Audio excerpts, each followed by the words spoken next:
Bonjour à tous. Est-ce que vous m'entendez tous? Si vous pouviez me dire sur le chat. Non, enfin plutôt non, c'est le contraire. Si vous m'entendez pas, dites-moi sur le chat. Donc on est ravis de partager ce webinaire avec vous, même si j'aurais préféré que ce soit dans d'autres circonstances, mais malheureusement c'est pas le cas. Donc je me présente, je m'appelle Ludovic Manga, donc je m'occupe du développement d'iPad dans les cabinets d'expertise comptable. L'idée de cette présentation, elle nous est venue pour répondre un peu à tout le rush, à toutes les questions que vous pourriez avoir et qui peuvent voilà venir dans cette situation qui potentiellement menace votre activité. Donc il y a un gros volume de données. C'est assez technique et donc on trouvait ça bien de mettre à votre disposition un petit temps où on pouvait vous éclairer sur la situation.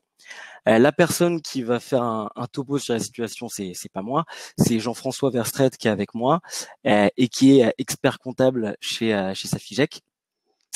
Et voilà, étant un peu comme toute la profession des experts comptables, Jean-François était plein dans le sujet depuis quelques semaines et donc il pourra vous éclairer avec plaisir. Donc le temps là de cette présentation, ça va être en deux phases. D'abord, ça va être un petit point sur la situation par Jean-François. Donc le sujet, hein, c'est les aides, euh, enfin plutôt les conséquences de la situation sur les entreprises et les aides qui ont été prévues. Donc l'idée, c'est ce premier point et une deuxième phase qui va être un temps de questions-réponses. Donc là, vous avez un chat.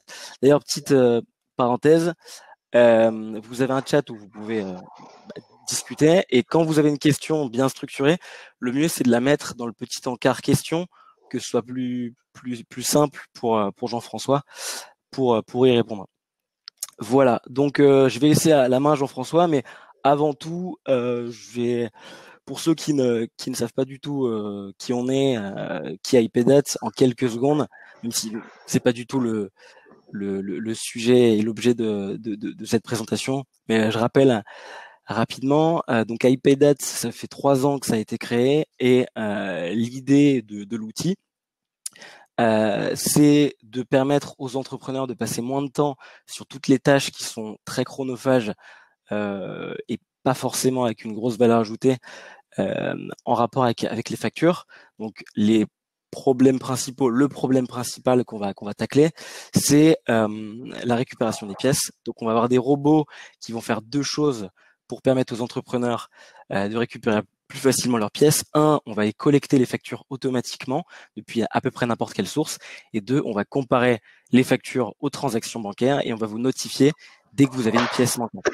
Voilà. Donc pour la suite, on fait pas mal d'autres choses, notamment les écritures comptables, mais je vais pas m'éterniser là-dessus. Donc si ça vous intéresse, n'hésitez pas à aller sur le site. Mais le thème de ce webinaire, c'est pas ça. Donc je vais laisser la main à l'expert, donc à Jean-François. Bonjour à tous, merci Ludovic. Merci déjà à iPadDat de nous permettre de répondre à certaines questions. C'est vrai qu'on fait face à une situation un peu inédite pour tout le monde. Donc effectivement pour les clients, pour les acteurs, je dirais, fiscaux, financiers, etc. Et nous les experts comptables. Donc la semaine dernière, ça a été un petit peu le branle-bas de combat. Voilà, le démarrage de ce confinement, l'annonce de mesures, finalement derrière les administrations qui devaient sortir un peu les textes. Et vous, les clients et nous, on était un petit peu à la chasse à l'information, à la bonne information. Et puis finalement dans une course à aller vite pour essayer de pérenniser vos activités et je dirais les mettre un peu en stand-by et faire que on puisse reprendre l'activité paisiblement quand on l'autorisera à le faire.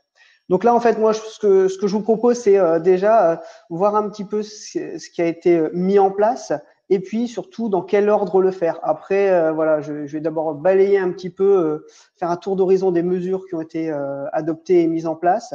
Et puis après, je reviendrai peut-être point par point sur les mesures et puis pour répondre à vos questions. Donc surtout, ce qu'il faut savoir, c'est qu'est-ce qu'il faut que je fasse en priorité et qu'est-ce que voilà ce sur quoi j'ai un peu de temps. Faut savoir que voilà tout le monde s'est un peu précipité, mais on a quand même le temps de mettre en place certaines choses. Donc la première chose qui avait lieu de faire, en tout cas la semaine dernière, c'était le décalage des charges sociales si vous aviez des salariés. Donc en fait, c'était la possibilité, l'URSSAF donnait la possibilité de reporter le paiement des charges sociales qui avait lieu au 15, voilà, de mettre à 0 et de reporter ces échéances. Donc ça, ceux qui ont des cabinets d'expertise comptable se sont voilà rapprochés des cabinets. Ceux qui géraient les payes en interne, je pense voilà qu'ils ont eu l'information. Et ça a permis en fait de ne pas payer cette échéance d'URSSAF qui était au 15. Ensuite, il y a eu tout un volet sur les caisses de retraite qui se sont également qui ont autorisé aussi le décalage des charges de retraite en fait. Et puis après, il y a eu tout ce qui était volet fiscal. Donc là, en fait, il y avait des acomptes d'impôts sociétés qui étaient à payer.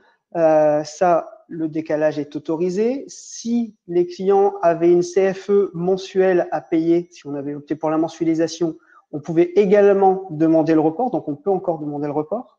Il y a eu un débat sur la TVA. Donc là, la TVA, je pense que maintenant la formation est claire. Il n'y a aucun report qui est autorisé pour le paiement de TVA. Et c'est pareil pour les prélèvements à la source. En fait, vous savez, sur les fiches de paye, quand vous avez des salariés, vous faites office un petit peu vous reprenez l'argent et vous le rendez à l'État pour le compte du salarié. Donc là, pareil, on ne pouvait pas décaler le prélèvement à la source. Donc, possibilité donc de décaler les charges sociales, de décaler son impôt société et de décaler voilà tout ce qui est caisse de retraite. Petite parenthèse, nous on conseille pas de décaler les charges de prévoyance, voilà, comme c'est aussi pour le salarié en cas de maladie, etc. Là, le conseil était de pas décaler ces échéances de prévoyance. Donc ça, c'était, je dirais, le premier volet qu'il fallait faire rapidement parce qu'en fait, les échéances étaient là, allaient arriver. Toujours dans ce volet de charges sociales, tout ce qui est travailleurs non salariés, donc les charges voilà, d'URSSAF, de CIPAV, etc. Donc là, le prélèvement au 20 mars a été annulé d'office. Donc en fait, il n'y a pas eu de prélèvement de charges sociales pour les travailleurs non salariés. Donc je pense que ça sera renouvelé. On verra si le confinement est prolongé. Ça sera certainement renouvelé pour les échéances du 20 avril. Donc voilà un petit peu sur tout ce qui est décalage de charges. C'était vraiment la première chose à faire. Deuxième chose, si on avait des salariés, c'était le chômage partiel. Donc là, il y a eu vraiment, ça a vraiment été les premières demandes des clients. Faut savoir que il y a un délai de 30 jours aujourd'hui pour faire la demande de chômage partiel, parce qu'il y a eu un afflux de demandes, et que c'est avec effet rétroactif, c'est-à-dire qu'on pourra dire que ça a démarré lundi dernier. Donc aucun souci. Donc là, il y a une demande à faire auprès de la directe. Là encore, je rassure les gens, on a eu des gens de la directe hier qui nous ont dit que voilà, face à l'afflux de la demande, leur informatique n'avait pas suivi. Donc hier, ils avaient énormément de retard. Ils ont retravaillé sur le site de la directe et là, dès aujourd'hui, on voit que les demandes, les validations de demandes commencent à arriver. D'accord? Donc chômage partiel. Je reviendrai peut-être tout à l'heure, voilà, plus précisément sur les demandes de chômage partiel. Mais premièrement, décalage de charges. Deuxièmement, mettre au chômage partiel si vraiment il y a des raisons valables. Donc, on y reviendra. Ensuite, il y avait l'annonce de la relation avec les fournisseurs. Donc, on a vu que c'était décalage du loyer, des charges de gaz, d'eau, etc. Donc ça, aujourd'hui, on a encore vu un texte ce matin passé. Il n'y a rien d'officiel, c'est-à-dire que tout ce qui est eau, gaz, électricité, faut aller sur le site de votre fournisseur d'accès et demander des délais de paiement comme on pourrait le demander en cas de difficulté. Donc là, c'est une demande amiable et bien sûr, normalement, les fournisseurs d'accès vont vous autoriser cet échéancier. Donc c'est une demande à faire directement sur les sites. Concernant les loyers, encore une fois, il n'y a rien de légal et d'officiel. C'est une demande, un petit courrier qu'on adresse à son bailleur. Il y a les syndicats de bailleurs, etc., qui ont dit qu'ils allaient faire des efforts, mais il n'y a rien, je dirais, d'officiel. Donc, à l'heure actuelle. Donc, aujourd'hui, c'est une discussion qu'il faut entamer avec son bailleur. Et moi, je vois par rapport à mes clients, il y a généralement les réactions sont assez bonnes, on décale, ou j'ai même vu des bailleurs qui faisaient cadeau d'un mois de loyer. Il faut savoir que là, il y a un texte de loi qui est prévu et qui prévoit là dans les 3 mois qui arrivent, si la situation devait perdurer, que l'administration, l'État puisse prendre mesure pour là vraiment mettre un texte en disant que les loyers doivent être décalés. Aujourd'hui, c'est pas le cas, mais c'est dans les tuyaux si jamais la situation devait se prolonger un peu plus longtemps. Donc voilà. Au niveau après des relations fournisseurs, c'est vraiment, je pense, une discussion à avoir avec ses fournisseurs, voir s'il y a possibilité d'échelonnement, de décalage, etc. On ne conseille pas d'arrêter de payer ses fournisseurs tout de suite. Il faut savoir que voilà, si dans un mois on doit redémarrer, il vaut mieux avoir des bonnes relations avec ses fournisseurs. Donc, faut pas hésiter. D'accord. Je vois une question. Alors, je vais y répondre tout de suite. Donc, si vous êtes bailleur, vous avez le droit aujourd'hui de refuser un échelonnement de votre loyer. Enfin, il y a aucune obligation du bailleur à le faire aujourd'hui. Par contre, peut-être que dans les 3 mois qui vont venir, l'État prendra, en tout cas c'est dans les lois qui a été votée vendredi, prendra un texte officiel en disant les bailleurs doivent décaler leur loyer. Donc voilà. Je redis, premièrement, on décale les charges. Deuxièmement, on met au chômage partiel. Troisièmement, on discute avec ses fournisseurs. Et s'il y a des demandes pour les fournisseurs d'énergie, etc., et les bailleurs, là, on fait une petite demande et on voit ce qu'il peut y avoir. Ensuite, il y avait cette fameuse prime de 1 500 €. Donc là, il faut savoir que c'était un dispositif qui existait, qui a toujours existé en fait. Sauf que personne ne l'utilisait. Donc aujourd'hui, ce dispositif qui était existant, donc c'est pour ça que vous avez pu trouver dès la semaine dernière déjà des formulaires de demande de cette prime de 1 500 € parce qu'elle existait. Sauf que là, aujourd'hui, ils sont en train d'essayer d'adapter cette prime et donc d'adapter aussi le formulaire. Donc il faut savoir que là encore, pas d'urgence. Le formulaire va paraître début avril sur le site impôts.gouv. Donc la demande de 1 500 € sera à faire début avril. Cette demande, elle sera autorisée en premier lieu aux personnes qui avaient des activités qui ont été fermées de manière administrative, donc les restaurants, les boîtes de nuit, etc. Donc ça, les gens pourront bénéficier de ça. Ou alors, il faudra justifier d'une perte de 70% du chiffre d'affaires on va prendre le chiffre d'affaires de mars 2019 qu'on va comparer à mars 2020. Et s'il y a une perte de plus de 70% entre ces 2 mois-là, on aura le droit à la prime. Donc voilà, ce sera un formulaire. Aujourd'hui, il n'est pas encore sorti, mais qui sera déposé début avril et qui permettra d'avoir 1 500 €. Donc, apparemment, si on avait un confinement plus long et qu'on se retrouvait à fin avril, on pourrait refaire cette demande de mois en mois. Donc là, encore une fois, on n'a pas encore toutes les formalités. Il y en a qui disent que ça sera que le budget est pour 2 mois. On verra. Donc, voilà un peu sur cette prime. Donc encore une fois, là, on en parle beaucoup. Patience, de toute façon, on ne peut pas la demander avant début avril. Mais ça, encore une fois, je pense que c'est votre conseil qui ira sur le site impôts.gouv. Si vous n'avez pas d'expert comptable, vous allez sur le site impôts.gouv, là où vous faites votre déclaration de TVA. Il y aura ce formulaire à remplir. On justifie d'être dans une activité qui a été fermée ou alors d'avoir perdu 70% de son chiffre d'affaires. Et là, on pourra obtenir cette prime. C'est une prime de 1 500 €. C'est pas un prêt, rien du tout. Donc ça, voilà, ça. Ensuite, ce qu'il y avait à faire, et ça, je pense que les banques ont plutôt réagi pour certaines et pas pour d'autres, c'était si vous avez des échéances en cours, il faut absolument contacter votre banque pour demander un report d'échéance d'emprunt en cours de 6 mois. Aujourd'hui, on a le droit à 6 mois. Donc, il faut savoir que tous les prêts qui ont été garantis par BPI, souvent en fait les nouveaux prêts sont garantis par BPI, la banque est dans l'obligation de vous accorder ce décalage de 6 mois des échéances. D'accord ? Donc là, vous contactez votre conseiller bancaire, vous voyez avec lui et normalement les échéances, on recule de 6 mois les échéances, ce qui vous permet voilà d'avoir un petit peu d'air. Donc une fois que tout ça est fait, et si vraiment vous avez voilà beaucoup de charges fixes, etc., et qu'on a des besoins de financement, là on peut encore une fois auprès de son conseiller bancaire demander un prêt qui sera garanti à 90% par la BPI, ce qui permet aux banques d'avoir une garantie en cas de non-paiement. Aujourd'hui, là, ils sont en train de travailler là-dessus. Le prêt pourrait être égal à 25% du chiffre d'affaires de 2019. D'accord? Donc là, encore une fois, on nous a demandé à nous, les experts comptables, d'être plutôt réactifs. C'est-à-dire que les banques se retrouvaient avec des clients qui demandaient des financements mais qui ne connaissaient pas le montant.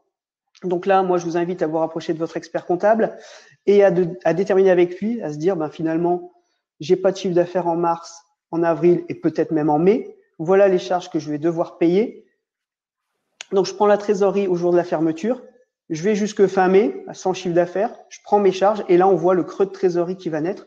Et ça peut être un bon indicateur pour savoir le montant qui a demandé au banquier. Donc, il faut savoir que ça sera un prêt sur 12 mois.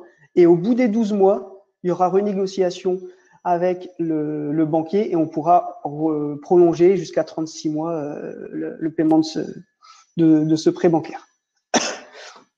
Si jamais la banque ne voulait pas vous prêter, ce qui peut être le cas en cas de mauvaise santé, etc., il y a des fonds de solidarité qui sont là faits région par région. Donc là, je vous invite à vous rapprocher de la région de laquelle vous dépendez. Et il y a des fonds de premier secours où là, en fait, on va avoir des demandes de prêts entre 5 000 et 50 000 euros qui vont être instruits par le tribunal de commerce. Donc, il faut vraiment avoir une justification comme quoi la banque n'a pas voulu vous prêter. C'est vraiment en cas de non-prêt de la banque où là, les régions vont vous prêter de l'argent. Donc là, il faut vraiment aller sur le site de vos régions et voir un petit peu les dossiers à remplir. Donc, normalement, c'est pareil, l'expert comptable doit donner quelques chiffres. Et les tribunaux de commerce, c'est eux qui vont instruire et qui vont dire à la région, bah, OK, on peut donner ou on peut pas donner. Donc, voilà un peu le panel. Donc, surtout, c'est un peu, voilà, hier, j'étais en lien avec le directeur de la BPI et le délégué général des banques qui nous disait que, voilà, oui, il fallait mettre en place des choses. Donc, ce que je vous disais, les échéances, etc. Pour tout ce qui est prêt, prenons notre temps. On n'est pas, je dirais, à la journée près. Il faut quand même être réactif. Mais voilà, il n'y a pas non plus d'urgence absolue à le faire dès cette semaine. Donc, voilà. Je sais pas si tu vois, il y a eu quelques Alors, il y a eu questions qui quelques sont questions. arrivées. Alors, je suis dans le chat. Je vais peut-être aller dans Il y en a eu les 4 dernières. dans le chat. OK. Qu'en est-il des entreprises sans bilan? A-t-on besoin d'un bilan intermédiaire? Donc voilà, effectivement, les entreprises qui n'ont pas de bilan, il faut au moins donner une attestation. Alors pareil, soit par un expert comptable ou alors par vous-même, en montrant le chiffre d'affaires que vous aviez les mois précédents et la baisse qu'il y a eu sur voilà, suite à la fermeture. On peut effectivement, c'est mieux effectivement pour instruire le dossier qu'on ait une petite situation intermédiaire ou une attestation de chiffre d'affaires d'un professionnel. C'est vraiment ce qu'on dit les gens de la BPI. Ils vont pas être comment dire très regardants et ils vont pas demander beaucoup de documents. Il faut leur donner quand même le minimum pour que la banque puisse décider ou pas de l'intérêt de faire un emprunt. Ensuite, question sur les décalages soi-disant sans coût. Alors, ça c'est pareil. Sur les coûts des décalages, la banque peut aujourd'hui dire, ben voilà, il y a des intérêts supplémentaires parce que forcément on rallonge la durée de l'emprunt, donc forcément les intérêts, ça dépend après des banques. Donc généralement demandez bien en disant, ben je décale de 6 mois, est-ce que ça va me coûter? Quand est-ce que, alors il y en a qui disent que on augmente un petit peu la mensualité après. Il y en a qui disent qu'il faut payer un peu les intérêts. Donc ça vraiment c'est auprès de votre organisme bancaire. Pareil au niveau des coûts. Le prêt que vous feriez supplémentaire, c'est pas un prêt à taux zéro. Et il faut savoir que la BPI qui se porte garant à 90%, c'est payant aussi, cette garantie, elle sera égale à 1,25% du prêt. C'est-à-dire que si vous avez un prêt, votre banque vous dit, ben, c'est un prêt à 1%, il faudra rajouter un 1,25 pour la garantie BPI. On aura un prêt à 2,25. D'accord? Donc, c'est pas gratuit, il faut le savoir. Après, effectivement, voilà, si on a besoin de ça pour continuer, pour réussir à pérenniser l'entreprise, il faut le faire, mais il faut savoir que c'est pas gratuit. Ça, ils le disent pas énormément, mais ça a été confirmé hier par le directeur de la BPI. Quand on regarde les nouveaux échéanciers, suite au report des remboursements, ça rajoute en réalité bien plus que 6 échéances. Donc effectivement, c'est ce que je disais, hein, effectivement, c'est pas gratuit. Donc les banquiers, eux, rajoutent un petit peu rajoutent des intérêts. Mais effectivement, c'est une demi-année, donc Si vous êtes au début de votre emprunt, forcément le capital restant dû étant important, on peut avoir voilà, des intérêts qui sont assez importants. Voilà là-dessus. Je ne sais pas si déjà là-dessus vous avez des questions.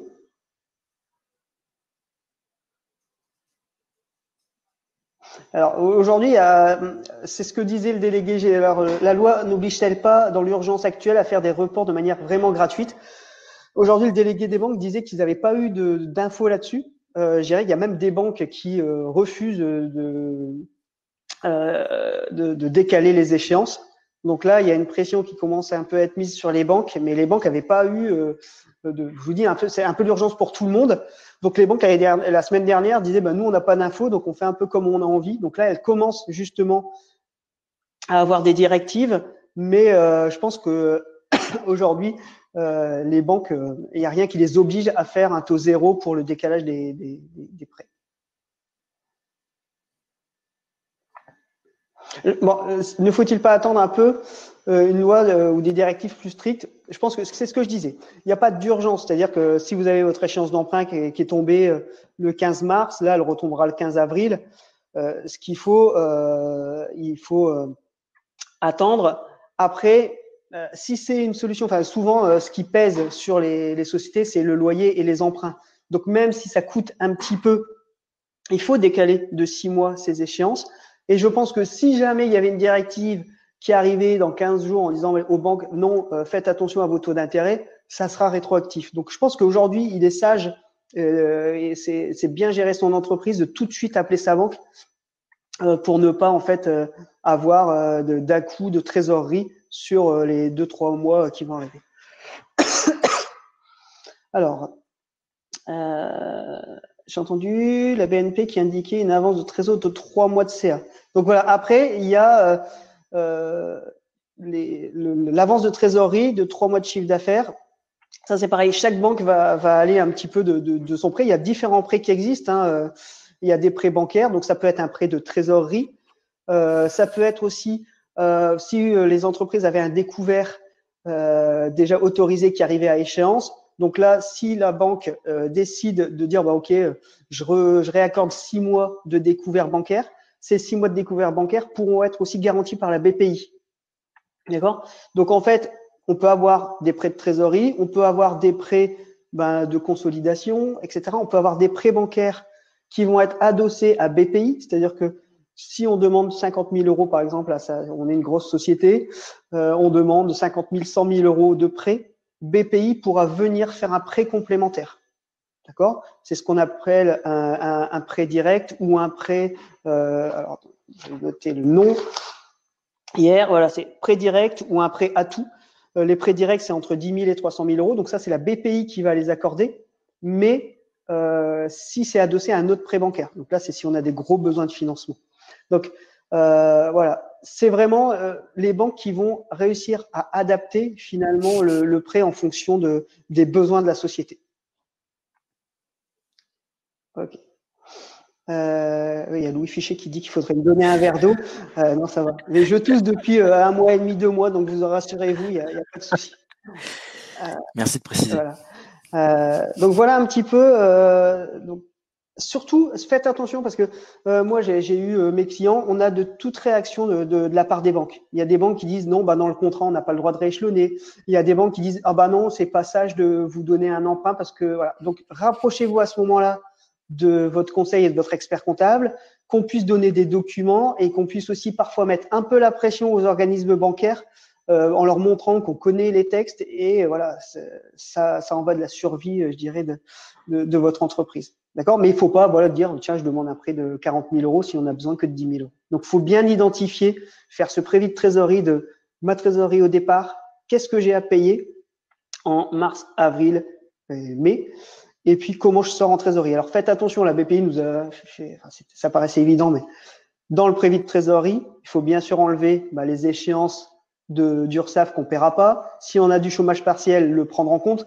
Voilà, la BPI dit il ne faut pas qu'on finance des salaires que vous n'allez pas payer ou des charges sociales que vous paierez plus tard. Donc voilà, dans le prévis de trésorerie, enlevez tout ce dont vous avez été libéré. Sur le chômage partiel, je reviens là-dessus. Alors, Ça, voilà, ça a été le grand effet d'annonce. Nous, au cabinet, on a eu plus de 500 demandes de clients pour le chômage partiel. Tout le monde a un peu, dans l'urgence et dans la panique, demandé à mettre ses clients au chômage partiel. Aujourd'hui, la directe, qui avait dit au départ, bah, allez-y, et puis on dira OK, revient un peu là-dessus et est très vigilante sur les activités qui demandent et le chômage partiel et les raisons en fait du chômage partiel. Donc, toutes les activités qui ont fait l'objet de fermeture par l'administration, il n'y aura pas de souci. D'accord. Par contre, les sociétés, les entreprises de BTP, les entreprises qui ont possibilité de faire télétravailler leurs salariés, attention, il faudra, là, on commence à avoir le retour où on a des refus de la directe et ils nous demandent de bien justifier ce pourquoi on ne peut plus travailler. Donc, en fait, il faut donner des justificatifs, soit de nos fournisseurs en disant qu'on ne peut plus être approvisionné, soit de nos clients en montrant que le client ne souhaite plus qu'on vienne, etc. Moi, j'ai une société informatique, une grosse SS2I qui place des gens à droite à gauche. Ben voilà, elle a obtenu de ses clients le fait de dire non, je veux pas que votre salarié vienne, de toute façon on est fermé, etc. Donc là, on a pu obtenir le chômage partiel. Donc attention, il faut vraiment, vraiment qu'on soit très vigilant dans la justification. Ils font attention aux effets d'aubaine de se dire on va pas accorder à tout le monde le chômage partiel parce qu'on est confiné. Ils estiment qu'il y a des entreprises qui peuvent continuer à travailler, surtout dans le BTP, et du service qui peut faire télétravailler ses salariés. Donc là, soyez très vigilants et ayez des justificatifs de vos fournisseurs, de vos clients, etc. Donc ça, c'est important. On peut aussi avoir recours aux arrêts maladie pour garde d'enfants. Donc là encore, attention, le texte normalement précise que si la personne peut télétravailler, elle n'a pas le droit en fait à cet arrêt maladie. Donc encore attention à tout ce qui va être accepté puis refusé après. Donc la directe a beaucoup de retard. Donc là, on va avoir un problème sur les payes, c'est-à-dire qu'on va faire des payes sans avoir finalement de validation de la part de la directe, comme quoi ils autorisent ou pas le chômage partiel. Donc là, il faut essayer de repousser au plus possible les fiches de paye. Peut-être pas les faire au 25, mais peut-être les faire entre le 1er et le 5, en attendant d'avoir un retour de la directe pour ne pas payer vos salariés à hauteur de 84% du net et finalement avoir un refus et devoir faire un complément de salaire.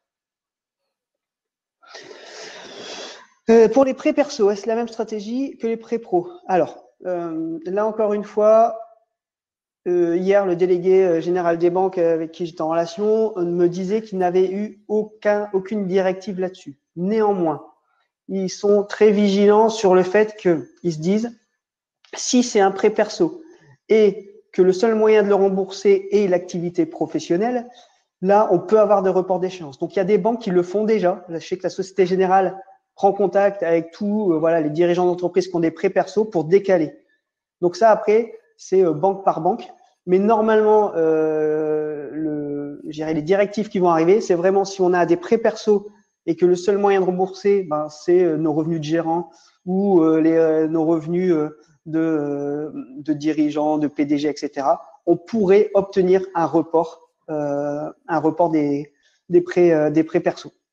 Donc là, encore une fois, contact avec son conseiller bancaire et on essaye de négocier. Effectivement, ça peut permettre de réduire un petit peu son salaire et puis si on n'a pas le prêt perso derrière. Donc là, vous fichez un salarié avec qui on a signé une promesse d'embauche qui quitte son entreprise début avril pour venir chez nous. Un engagement. Alors, c'est arrivé plusieurs fois. Donc là, aujourd'hui, oui. Si vous aviez fait une promesse d'embauche à quelqu'un qui rentre dans l'entreprise, vous pouvez le mettre en chômage partiel immédiatement. Ça marche. Donc on l'a fait pour plusieurs. Et en plus, ça se justifie parce que un salarié qui rentrerait aujourd'hui, on peut pas le mettre au télétravail parce qu'il connaît pas l'activité, etc. Donc on peut l'embaucher et le mettre tout de suite, demander tout de suite du chômage partiel en fait. D'accord? Chômage partiel, je précise, qui peut être à 100%, mais qui peut aussi être à 50%. Enfin, on n'est pas obligé de mettre complètement au chômage partiel. On peut demander à la personne de travailler 50%.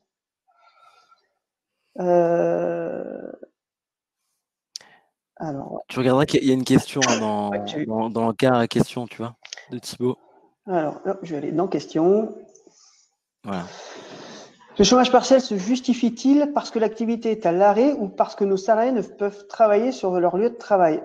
C'est vrai, je dirais dans les deux cas. Donc, il justifie parce que l'activité est à l'arrêt, c'est-à-dire que si vous n'avez pas possibilité d'aller sur des chantiers, d'aller voir les clients, etc., ça se justifie. Si on a par exemple une activité de ménage et que vous n'avez pas accès aux entreprises parce qu'elles sont fermées, donc là, c'est les salariés ne peuvent pas travailler sur. Donc ça sera justifié. Après, c'est pas parce que vos salariés ne peuvent pas aller sur leur lieu de travail, s'ils arrivent en télétravail à faire leur boulot. Moi, je prends l'exemple des cabinets d'expertise comptable. Aujourd'hui, nos collaborateurs sont en télétravail. Ils peuvent plus aller au bureau. Néanmoins, ils obtiennent les documents par iPadsat, par exemple. Ils arrivent donc à continuer à faire leur TVA, à faire leur paye, à faire leur bilan. Donc là, en fait, si on demande du télétravail, la directe serait en droit de nous refuser le télétravail, parce que le chômage partiel, parce qu'il nous dirait, bah, vous avez tout moyen. Voilà. Par contre, si ça dure et que demain, on n'a plus de documents parce que les clients n'ont pas d'activité, etc., là, effectivement, on ne serait plus en mesure, on ne nous alimente plus en travail, donc effectivement, là, on pourrait demander.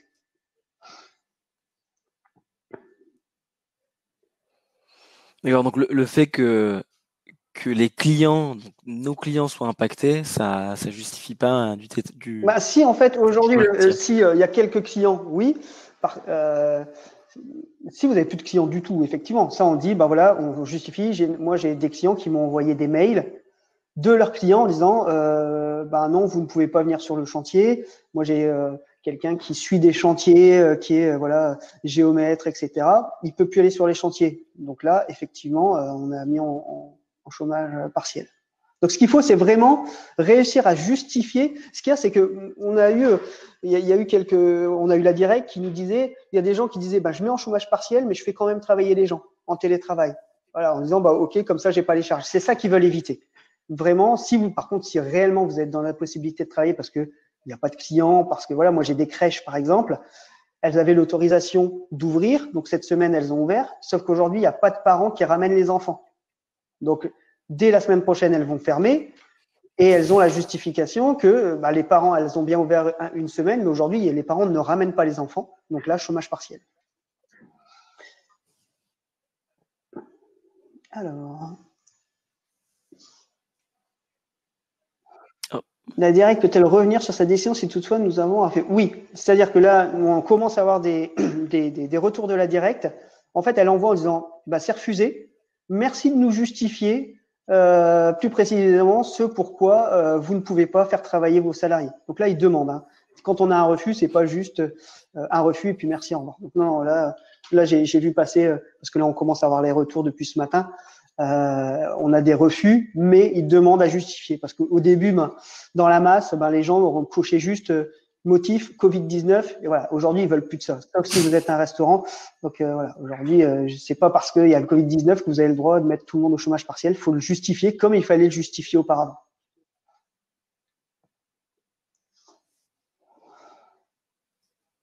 Je vois ces décalages sont déjà prévus dans le contrat de tous les prêts. Quoi de nouveau? Donc effectivement, il y a des contrats qui prévoient les décalages d'échéance. Alors attention, il y a aussi des contrats, pour les contrats perso surtout, qui prévoient qu'on ne peut aménager les échéances qu'au bout d'un certain temps, 12 mois, 24 mois. Donc là, effectivement, dans ces cas-là, on ne peut pas aménager les prêts. Donc là, encore une fois, une discussion avec vos conseillers bancaires.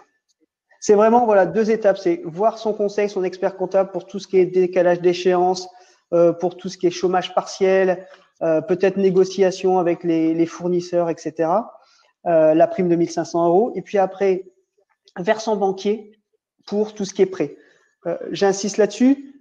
La BPI, pas la peine d'aller demander des prêts à la BPI directement parce que de toute façon, il faut qu'ils soient adossés à des prêts bancaires.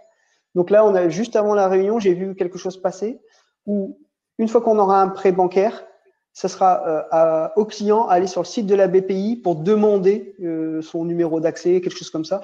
Mais ça, on mettra en ligne tout à l'heure. C'est tombé vraiment à 14 heures, même après. Alors, avez-vous des informations par rapport au chômage partiel pour les forfaits jours? Hop, je prends mon document là, parce que ça, c'est une question qu'on a souvent. Donc, en fait,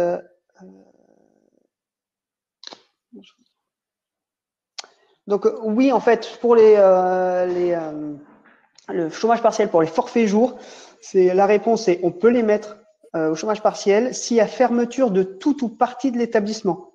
Pas s'il y a une réduction d'horaire. Par contre, si on a la fermeture d'un service complet, à ce moment-là, on peut mettre au chômage partiel, ou si toute l'entreprise est en chômage partiel, est dans l'impossibilité de travailler. D'accord? Ça, c'est vraiment pour les personnes en forfait jour. On ne peut pas dire, ben, toi, juste toi. Donc, il faut que tout le service soit fermé ou toute l'entreprise.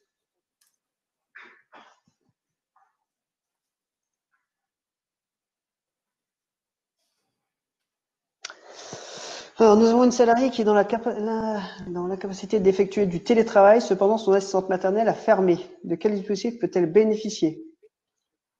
Donc, elle peut télétravailler. Alors, normalement, en fait, si on a possibilité de télétravailler, le texte à l'origine, en tout cas vendredi dernier, c'était de dire possibilité de télétravailler, on peut pas se mettre en arrêt de travail. Donc, faut travailler. Voilà. Aujourd'hui, c'est un peu la problématique, c'est qu'on a des gens qui sont en télétravail et qui doivent garder leurs enfants. Donc ça, c'est un peu compliqué. Mais aujourd'hui, il n'y a pas. Alors, il y en a qui essayent et qui mettent en arrêt maladie, mais ça peut être refusé.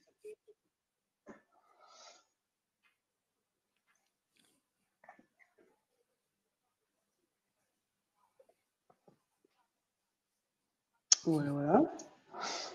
Je ne sais pas si j'ai répondu à toutes vos questions ou si elles étaient peut-être mes réponses, est-ce qu'elles étaient bien précises?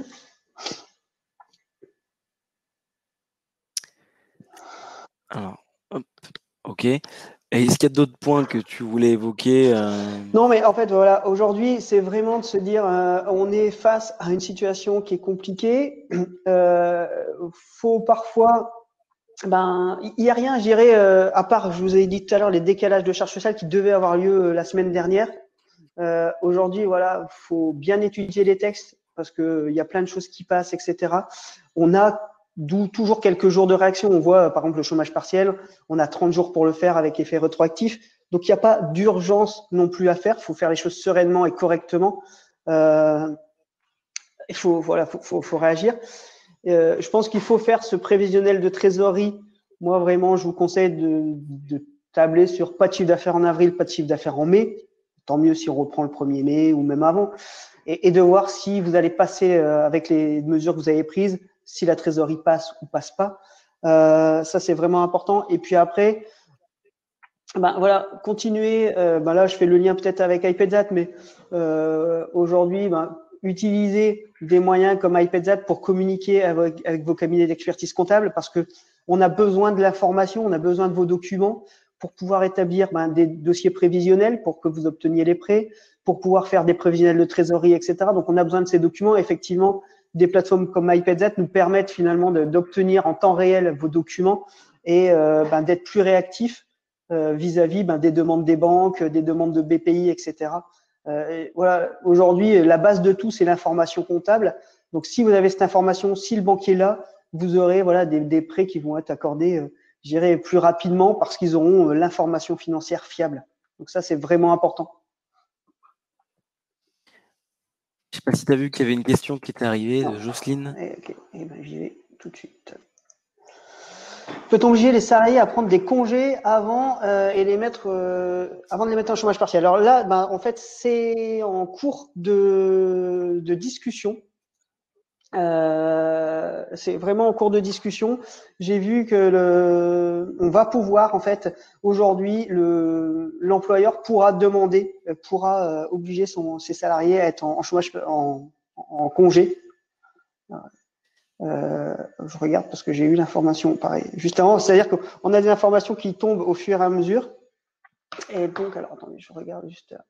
Donc ça va arriver. Ça va arriver. Effectivement, ça peut être une solution aujourd'hui de demander à son salarié de prendre des congés avant de le mettre en chômage partiel. Donc là, je pense que la loi était entre le Sénat et l'Assemblée. Donc là, ils vont modifier un petit peu, de par le contexte, cette loi et on pourra demander à être mis en congé.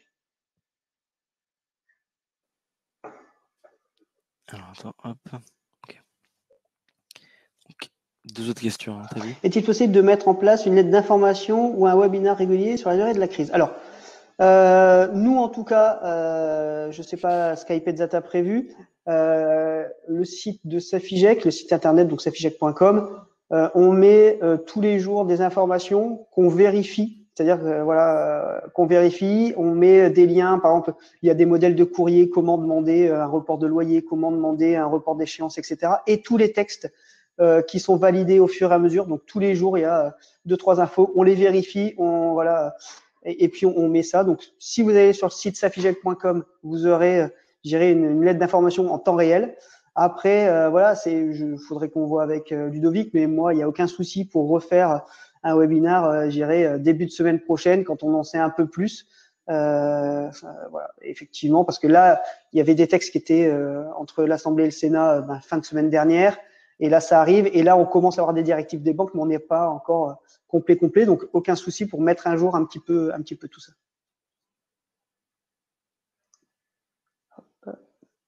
La prime de 1 500 € peut-elle être demandée pour un gérant de SCI, en particulier si Macron autorise ne plus payer les loyers? Alors, aujourd'hui, c'était pas prévu pour les gérants de SCI. Donc, ils avaient même sorti les sociétés immobilières, sociétés financières.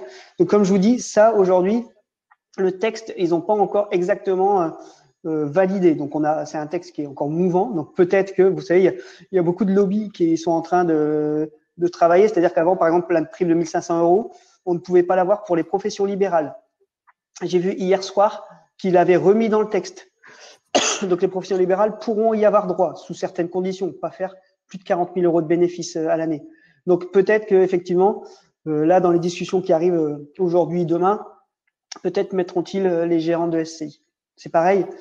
Le texte initial, c'est 1 500 € par gérant. Qu'en est-il si on a 2-3 gérants dans la société? Est-ce que c'est 1 500 € par gérant ou par société? Donc là, pareil, on est en cours de discussion. Je pense que ça va sortir aujourd'hui et demain, vu que normalement l'imprimé sera valide semaine prochaine.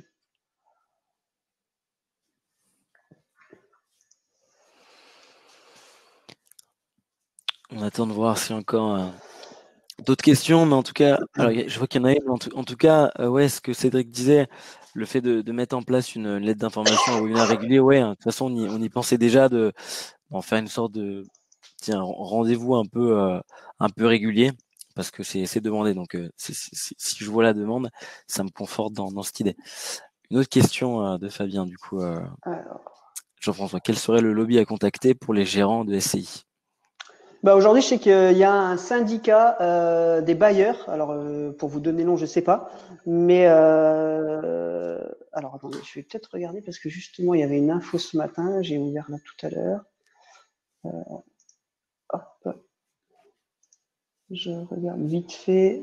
Ça, c'est pour les locataires.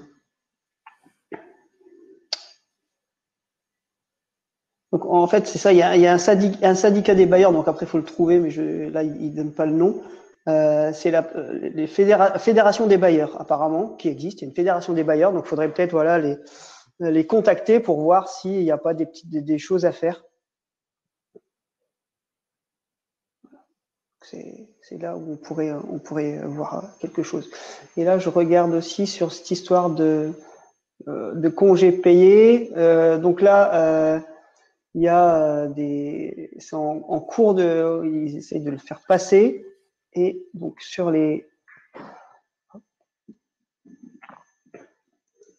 congés payés, donc possibilité pour tout employeur d'imposer ou de modifier unilatéralement les dates des jours de réduction de temps de travail, des jours de repos, des jours affectés pour le compte épargne-temps, etc. Donc là, c'est une mesure à venir. Donc voilà, c'est ce qui est en discussion. D'accord? Donc ça, c'est sur les congés payés.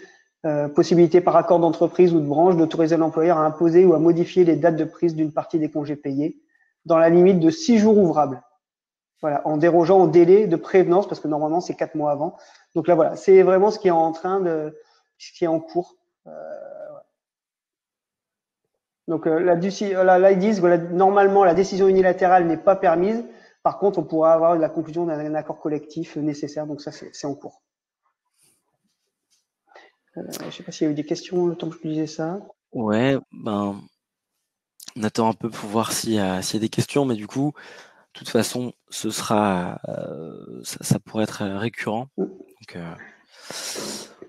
tu pourras le refaire. Donc, je pense, alors à moins qu'il y ait une autre question qui arrive, que ça va être la fin. Donc, ceux qui n'ont jamais utilisé iPadDat, n'hésitez pas à aller vous rendre sur le site. Et je pourrais mettre aussi tes coordonnées si ça te Oui, c'est ça. va. Et puis, et pareil, les coordonnées du site internet où là, vraiment, nous, on a un comité de relecture, etc., qui met tous les jours les informations qui sortent et qui sont validées et qui sont actives et pas juste des projets. Et puis, vous trouverez aussi des modèles de courrier, des fiches, etc. Top. Bah oui, ça on pourrait le partager, ouais, du coup. Ok. À voir. Bon, bah écoutez, merci à tous. Et puis voilà, comme on l'évoquait, ce sera sûrement refait. On n'espère pas trop de fois, parce que si on le refait trop de fois, ça veut dire que la crise aura duré un peu trop longtemps. Mais on le fera le Je temps pense qu'il que faudra. peut-être début de semaine prochaine, ça serait bien, voilà, lundi ou Ouais, mardi, de refaire ça. On aura, je pense, cette semaine, là, que c'est en train de se poser un peu plus plus d'informations encore. top. Bon, bah écoutez, merci à tous. Merci à tout le Et monde. puis bon confinement. Merci. Au revoir.